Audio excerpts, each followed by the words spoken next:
जय माता दी। स्वागत है आपका वाणी कर्मों की एस्ट्रो साइंसेज में।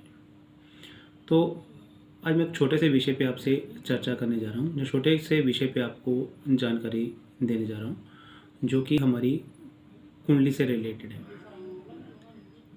तो जब कोई इंसान जन्म लेता है तो भगवान ने उसके प्रारब्ध में क्या लिखा है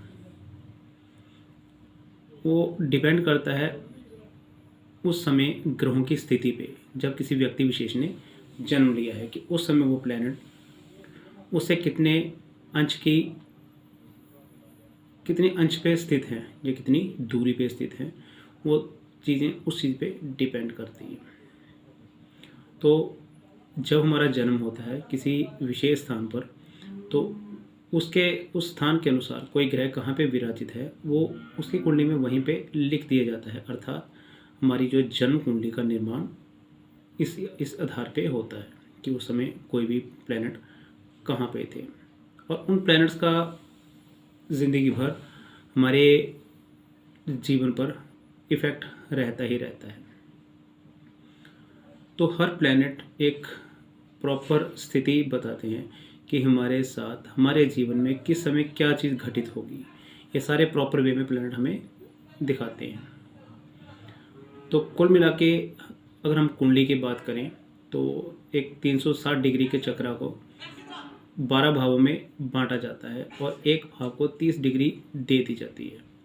अब कुंडली में हुए 12 हाउसेज मीन 12 भाव, लेकिन प्लैनेट तो हमारे पास सिर्फ 9 हैं। और 9 प्लैनेट में से भी 2 ग्रह ऐसे हैं जिनको कोई घर या कोई राशि प्रदान ही नहीं की जाती है। अर्थात उनका कोई अपना घर ही नहीं है, उनका सिर्फ अस्तित्व है लेकिन उनका अपना कोई घर नहीं है।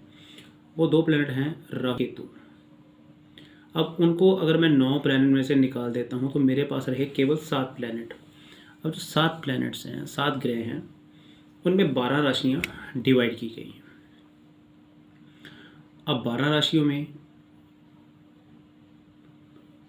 सूर्यदेव को, जो कि पितृकारक जो पिता माने जाते हैं, सूर्यदेव को मात्र एक राशि दी गई है क्योंकि पिता संसार में एक ही होते हैं, इसलिए पिता को एक राशि प्रदान की गई है। और सूर्यदेव की राशि है सिंह राशि। अर्थात अगर नंबर के अकॉर्डिंगली बोलूँ तो 5 का नंबर, जो 5 नंबर की राशि है वो सिंह राशि होती है और सूर्यदेव को वो समर्पित है। उसके उपरांत मात्रकारक जो ग्रह होते हैं वो होते हैं मून, चंद्रमा। और चंद्रमा को भी पिता की तरह एक ही राशि प्रदान की गई और वो है कर्क राशि, 4 नंबर की राशि। तो सूर्य और चंद्रमा को मात्र एक एक राशि प्रदान की गई और जो बाकी के प्लैनेट्स हैं सभी प्लैनेट को 2 राशियां दी गई और सभी प्लैनेट उन 2 राशियों के फल अलग अलग प्रकार से देते हैं। वो फल कैसे अलग अलग राशियों के, ये विस्तृत विषय जब फिर अगली बताऊंगा। मुख्य रूप से अगर मैं राशि चक्र को देखूं तो मंगल देव की अगर मैं बात करूं तो मंगल देव को 2 राशियां दी गई, एक नंबर अर्थात मेष राशि और दूसरा 8 नंबर अर्थात वृश्चिक राशि। तो मंगल देव 2 राशियों के स्वामी माने गए, मेष राशि और वृश्चिक राशि के। इसी प्रकार मरकरी अर्थात बुध जिनको हम प्लैनेट्स में राजकुमार की संज्ञा देते हैं, वो हैं भी राजकुमार चुलबुले से, और उन्हें भी 2 राशियाँ दी गई।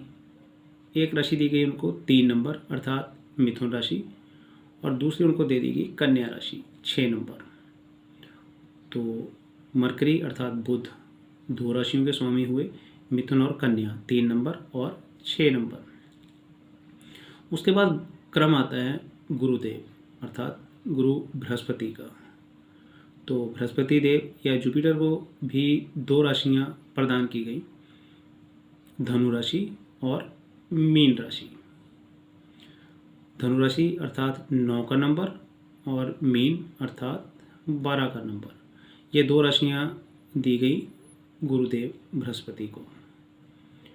और उसके बाद क्रम में आए वीनस अर्थात शुक्र, और शुक्र अर्थात हमारी लिक्विड मनी, स्त्री कारक ग्रह, और हमें ऐश्वर्य के प्रतीक। तो वीनस को भी उसी प्रकार 2 राशियां प्रदान की गई और वीनस को दी गई वृषभ राशि 2 नंबर और उसके साथ साथ तुला राशि 7 नंबर। तो वीनस इस कड़ी में 2 राशियों के स्वामी हुए, वृषभ और तुला राशि। उसके बाद क्रम आया कर्म कारक, अर्थात हम क्या करते हैं, हमारे कर्म क्या है। हमारी मेहनत के कारक श्री श्री श्री शनिदेव जी का। शनिदेव जी को भी 2 राशियाँ मिली और शनिदेव को 2 राशियाँ क्रमवार ही मिल गई। बाकियों के क्रम में अंतर था, लेकिन शनिदेव को 2 राशियाँ मिली, 10 नंबर और 11 नंबर, अर्थात 10 नंबर मकर राशि और 11 नंबर कुंभ राशि। तो शनिदेव 2 राशियों के स्वामी हुए, मकर और कुंभ के, और शनि भी क्रमवार इन दोनों राशियों के फल प्रदान करते हैं। तो इस प्रकार 7 प्लैनेट्स में जो 12 राशियाँ थीं वो बांट दी गई और उसके बाद बच गए राहु और केतु। अब राहु और केतु की दिक्कत क्या है कि वो छाया ग्रह थे, उनका अपना कोई घर था ही नहीं।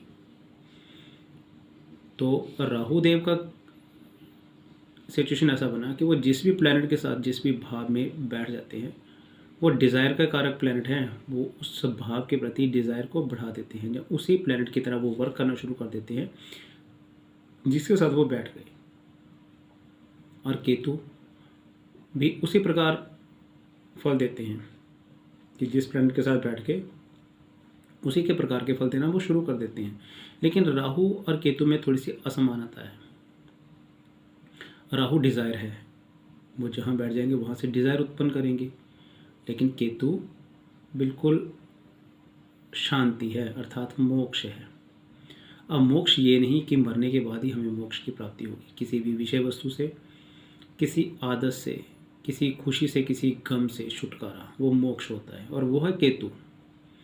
केतु जहाँ पे विराजते हैं उस भाव से जुड़ी हुई जो फल हैं उसको एक पराकाष्ठा तक लेके जाते हैं और एक ऐसी स्थिति पे लेके जाते हैं कि उसके बाद उस भाव से, उस फल से हमें कोई मोह ही नहीं रहता, अर्थात उससे हमारा मोह उठ जाता है और हम उस भाव के प्रति अपना प्रीति, अपना प्यार छोड़ देते हैं। वो है केतुदेव। और केतुदेव की कुछ एक आदतें मंगल से मिलती हैं, मार्स से मिलती हैं। तो मंगल देव से मिलने वाली आदतों के कारण जो साउथ के ज्योतिषी हैं केतु को मंगल सरीखा प्लैनेट मानते हैं कि जैसे केतु के रिजल्ट्स रहते हैं वैसे ही मंगल के रहते हैं, इसलिए दोनों को एक जैसा ही प्लैनेट मान के चलते हैं। तो साउथ वाले जो एस्ट्रोलॉजर है बहुत हद तक मंगल की राशि वृश्चिक को केतु की राशि भी मानते हैं, अर्थात वृश्चिक को केतु की उच्च राशि मानते हैं और ये माना जाता है कि केतु वृश्चिक राशि में बहुत अच्छे फल देते हैं। और हमारे नॉर्थ में केतु को गुरु का चेला अर्थात गुरु श्री का ग्रह माना गया है, तो इसलिए धनु राशि में जो कि गुरु की राशि है, जुपिटर की राशि है, उसमें केतु को उच्च का मानते हैं। और ऐसे ही राहुदेव, अगर राहुदेव की बात करें तो उनमें एक उतावलापन है, शरारती हैं, वो जानबूझ के शरारत करने वाले प्लैनेट माने जाते हैं। और वो बुध की तरह उनका नेचर है, बुध जैसे बचपने वाले आदतें होती है ना बुध वाले लोगों में, तो बुध एक राजकुमार है और राजकुमार एक प्यारा सा छोटा सा बच्चा है जो जिस प्लैनेट के साथ बैठता है वो उसी की आदतें अडॉप्ट कर लेता है। और शरारती बच्चे को एक और शरारती बच्चा मिल जाता है, वो है राहुदेव। तो मरकरी अर्थात बुध की आदतें और राहु की आदतें बहुत हद तक मिलती जुलती मानी जाती हैं, इसलिए राहुदेव को बुध की राशि कन्या में सबसे अच्छे रिजल्ट देने वाला माना जाता है और कन्या को राहु की उच्च राशि भी कहा जाता है।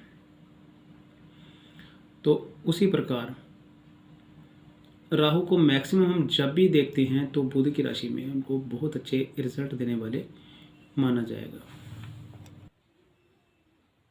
और जो साउथ के एस्ट्रोलॉजर हैं वो जुपिटर की राशि शुक्र की राशि वृषभ 2 नंबर, उसमें राहु को उच्च का मानते हैं, जब राहु की एक मुख्य राशि उसको मानते हैं। कारण वीनस भी हमारे हॉरोस्कोप में धन ऐश्वर्य के कारक माने जाते हैं और राहु देव को भी ऐश्वर्य का कारक ही माना गया है, वो डिज़ायर का कारक हैं। इसलिए डिज़ायर और ऐश्वर्य एक तरीके से सोच करके हम उनको उस तरीके से भी ले सकते हैं कि वीनस और राहु के जो आदित्य समान हैं, इसलिए हम उन्हें एक समान ग्रह मान करके उनको एक समान राशि भी दे सकते हैं। लेकिन विस्तृत रूप से देखने पर राहु देव बुध की राशि में ज़्यादा स्ट्रांगली फल देते हैं। तो इस प्रकार अगर माना जाए तो कन्या राशि को राहु की उच्च राशि मानना उचित है। तो इसी प्रकार हर प्लैनेट अपनी अपनी राशियाँ जो कि उनको बांट दी गई हैं, जो उनको दे दी गई हैं, उसके अनुसार ही वर्क करते हैं। तो अब इन राशियों का, इन ग्रहों का क्या प्रभाव होता है, मैं अगली कड़ी में आपसे शेयर करूँगा। आप सबका जुड़ने के लिए बहुत बहुत धन्यवाद। जय माता दी।